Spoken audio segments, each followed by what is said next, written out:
presidente, colegas, povo brasileiro, cidadãos do Distrito Federal.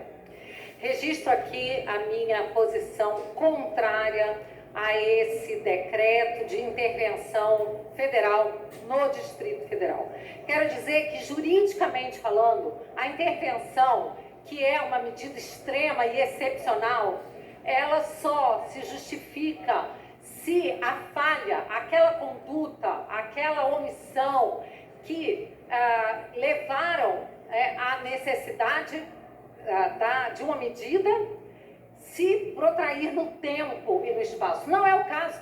Ontem, de fato, houve invasão de prédios dos 3 poderes. A polícia tentou conter, houve falhas, mas é preciso dizer que isso já foi contido. E foi contido de uma forma que muito nos preocupa. Porque o que nós estamos vendo agora? Se houve falha por parte do Distrito Federal, da Polícia Militar, do governo, dos comandos, essa mesma falha deve ser imputada ao ministro da Justiça, porque ele afirmou ao Globo que havia convocado a Força Nacional, que é ligada, é vinculada ao Ministério da Justiça, para estar presente aqui, para conter eventuais problemas que pudessem haver numa já anunciada manifestação que haveria no final de semana aqui na Praça dos 3 Poderes, em frente ao Congresso. E o que aconteceu? Se a PM, por acaso, não deu conta de evitar as invasões, a Força Nacional também não. Então, se pode acusar por omissão, negligência, seja o que for, os comandos do Distrito Federal, a mesma acusação tem que ser apontada para a Força Nacional e, portanto, o governador do Distrito Federal, que foi inclusive afastado de forma ilegal, sem nenhuma justificativa ou fundamento legal ou constitucional, esse mesmo motivo deveria então levar ao afastamento do ministro da Justiça, Flávio Dino.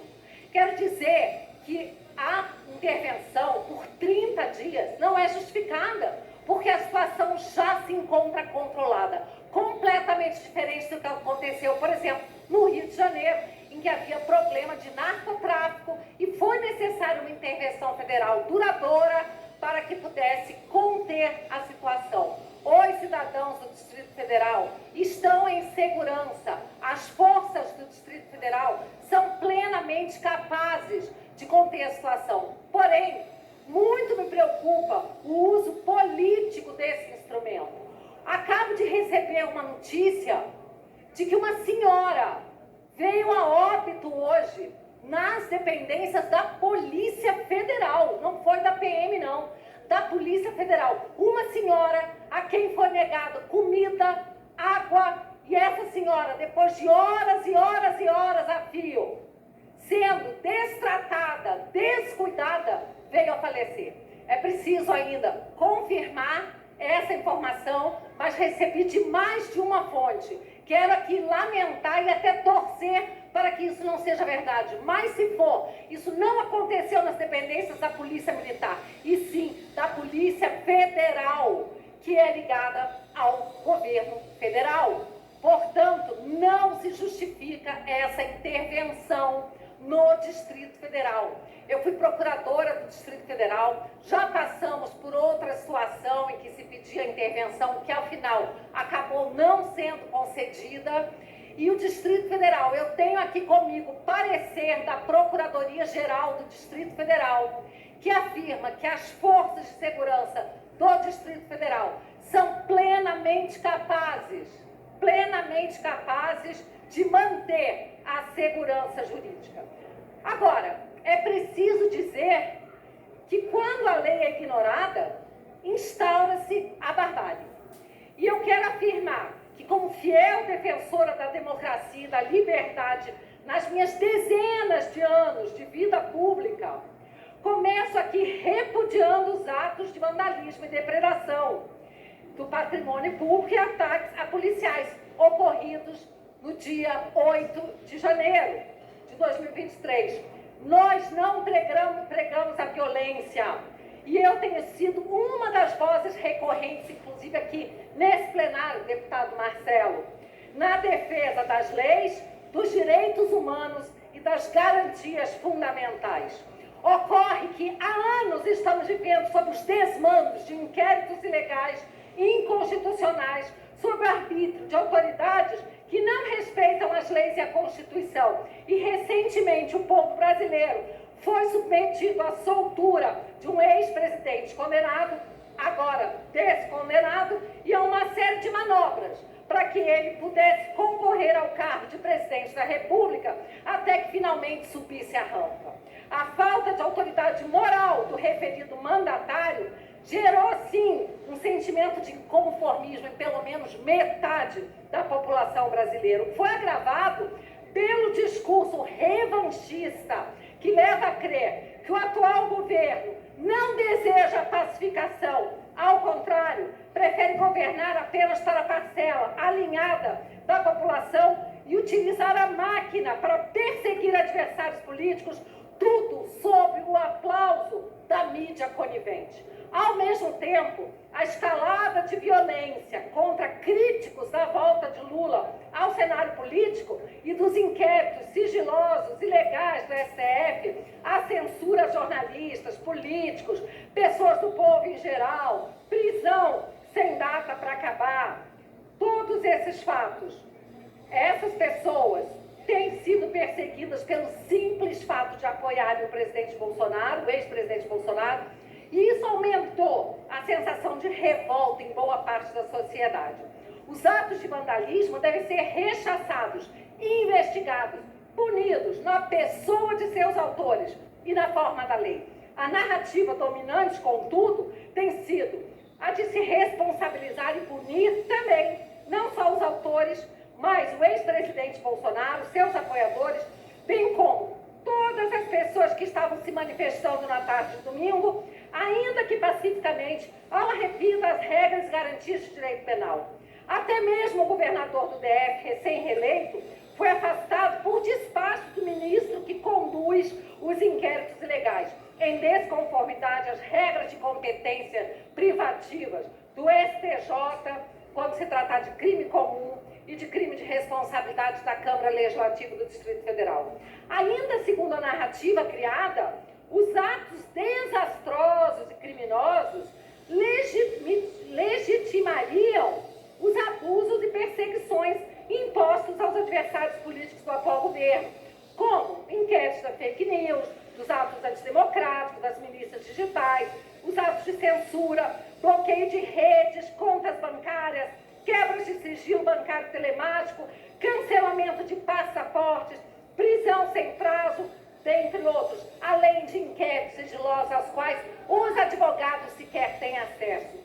Discordo com a mesma veemência com que repudio os atos de vandalismo. Registro ainda que os mesmos que clamam pela punição exemplar dos criminosos antidemocráticos defenderam atos semelhantes em 2013 e 2017, quando a violência partiu da esquerda.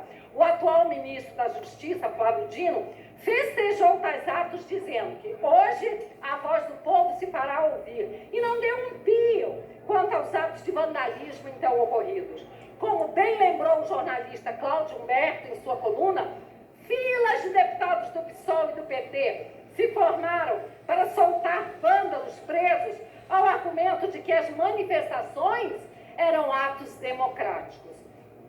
Hora de buscarmos urgentemente reverter tal quadro de descrença, o que só poderá ser feito pelo resgate das instituições hoje tão desacreditadas pelo povo brasileiro. O Congresso Nacional deve assumir a sua responsabilidade, já passou da hora. Diante de tudo isso, ressalta a importância de uma direita unida, coesa, que faça uma oposição inteligente, estratégica nos próximos anos, seguindo vigilante para garantir a implementação de políticas econômicas responsáveis, para fiscalizar a utilização dos recursos públicos e para assegurar o respeito ao equilíbrio entre os três poderes e aos princípios da República. Dito tudo isso, quero aqui, mais uma vez, afirmar que não se pode tratar como terroristas pessoas que estavam aqui para clamar manifestar. Aqueles que invadiram, depredado, deverão ser punidos na forma da lei, de forma individualizada. Não se pode punir aquelas senhoras, aquelas crianças que estão sendo levadas para instituições de crianças infratoras, de menores infratores, sem a menor razão de ser.